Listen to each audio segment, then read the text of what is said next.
మన లైఫ్లో ఉన్న అక్కర్లేనివన్నీ, అనవసరమైనవన్నీ, mind, body, at the same time మన వార్డ్రోబ్, మన సరౌండింగ్స్, మన చీరల అల్మారా, బట్టల అల్మారా అన్నీ కూడా ఎలా మనం డీక్లటర్ చేసుకోవచ్చు అనే ఒక టాపిక్. ఐ థాట్ మీరు will be perfect for this. That will be great because ఈ మధ్య కాలంలో చూస్తే మన ఇల్లు వేర్ హౌసెస్ లాగా తయారైపోయాయి. ఏ చిన్న యాడ్ వచ్చినా ఇది కూడా అవసరమే, మనకి అది కూడా అవసరమే అని అనిపిస్తుంది. కొంటాం కానీ దాన్ని వాడము. అండ్ అలాంటి నీడ్ క్రియేట్ చేస్తారు advertisements through.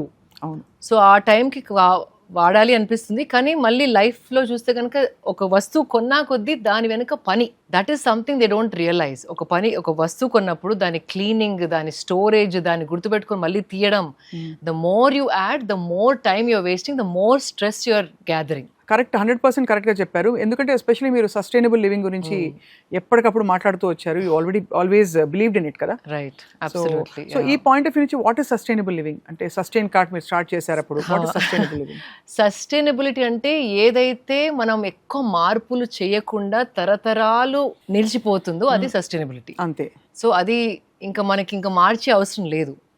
So sustainable living అంటే ఎక్కువగా మార్చకుండా సింపుల్గా లైఫ్ అది కొనసాగుతుంది without adding new things. Simple solutions,